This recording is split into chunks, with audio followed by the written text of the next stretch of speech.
ఇప్పుడు shoulder cut చేద్దాం. షర్ట్‌కి ప్రాణం షోల్డర్. ఈ షోల్డర్ మెజర్‌మెంట్‌లోనే అందరూ కన్‌ఫ్యూజ్ అవుతున్నారు. మీకు చాలా చక్కగా వివరిస్తాను. ముందు ఇక్కడ ఖర్చు వదిలేయాలి. షోల్డర్‌ని మనం జాయింట్ చేయాలి కదా బ్యాక్‌తో. ఈ ఖర్చుని వదిలేసుకోండి.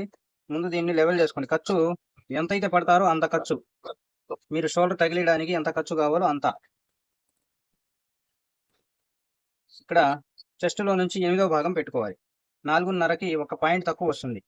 ఇది తయారు చూసుకుంటున్నాం. ఖర్చు వదిలేసిన దాని కాడ నుంచి లెక్క 4.5కి ఒక పాయింట్ తక్కువ. మళ్ళీ ఇటు ఖర్చు. ఇది ఖర్చు. ఇప్పుడు ఇది టోటల్ ఎంత వచ్చింది? 5.5 వచ్చింది. ఈ 5.5ని ఇక్కడ పెట్టుకోవాలి. 5.5ని ఇక్కడ పెట్టుకొని 2 అంగుళాలు మైనస్ చేయాలి.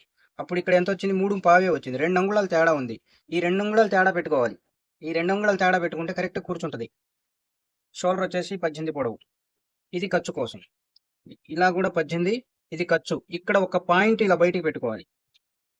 మీకు మార్కింగ్‌లో అర్థమవుతుంది. ఇక్కడ ఒక పాయింట్‌ని షేప్ కోసం ఇలా ఇచ్చుకోవాలి. ఇక్కడ నుంచి ఫ్రంట్‌లో మెడ పావు తక్కువ 3 పెట్టాం. ఇది ఫ్రంట్‌కి మెడకి దీనికి సమానంగా ఒక్క పాయింట్ ఇక్కడ కూడా బయటికి పెరగాలి. ఇక్కడ పెరిగింది కాబట్టి ఇక్కడ పెరగాలి. ఇప్పుడు ఇక్కడ మెడ గుంటొచ్చేసి మనం దీనికి కూడా 2 అంగుళాలు మైనస్ చేద్దాం. సెంటర్‌లో చక్కగా కూర్చోవాలి. మెడ వచ్చేసి సెంటర్‌లో చక్కగా కూర్చోవాలి. ఎటు వాలకూడదు, పట్టుకోకూడదు. వదిలేయాలి. 2 వైపులా సమానంగా షర్టు సెంటర్‌లో సమానంగా కూర్చోవాలి. అందుకోసం మనం సెంటర్ పాయింట్ కనుక్కోవాలి.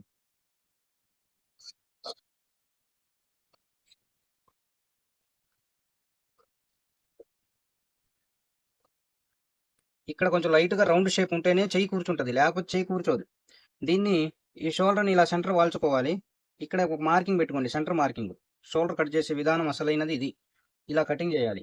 ఇక్కడ ఈ లైన్ వచ్చిన దానికంటే ఒక పావు ఇంచు పైకి పెట్టుకోవాలి. ఖర్చు వదిలేయాలి. ఖర్చు వదిలేసి మెడని నీటుగా బ్యాలెన్స్‌గా ఉండాలి ఈ రౌండ్ అనేది.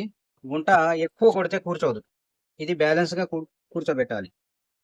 ఇప్పుడు దీన్ని ఇలా చూసుకోవాలి. ఇది కలిసిందా లేదా మెడకి? ఇటు కూడా కలిసింది. మీకు ఇది బ్లాక్‌లో అర్థం కాదు. ఇప్పుడు అర్థమైద్ది. ఇక్కడ కలిసిందా? ఇక్కడ కూడా కలిసింది. చూడండి. ఇక్కడ కూడా కలిసింది. ఇక్కడ కూడా కలిసింది. రౌండ్ కూడా బ్యాలెన్స్‌గా ఉంది. ఇలా బ్యాలెన్స్‌గా ఉండాలి. ఇంతటితో అయిపోలేదండి. అసలైనది ఇలా. ఈ బ్యాక్‌ని ఇలా పెట్టి షోల్డర్ మనం జాయింట్ చేసినప్పుడు ఎలా అయితే ఉంటదో అలా ఖర్చులు కూడా వదిలేయాలి. బ్యాక్ ఎలా తగిలిస్తే ఎలా ఉంటదో అలా పెట్టుకోవాలి. ఇప్పుడు చూడండి. ఇలా పెట్టేశాము. ఈ షోల్డర్ వెనక వైపు నుంచి వచ్చి మనకు ఫ్రంట్‌లో వాలాలి కదా! అలా వాల్చండి. ఇలా వాల్చాలి. ఇదిగోండి. ఇలా వాల్చాలి. ఇక్కడ సెంటర్ పాయింట్ కూర్చుంది. ఇక్కడ ఏ ముడత లేదు పైన. ఇక్కడ కలిసింది. ఇక్కడ జాయింట్ కలిసింది.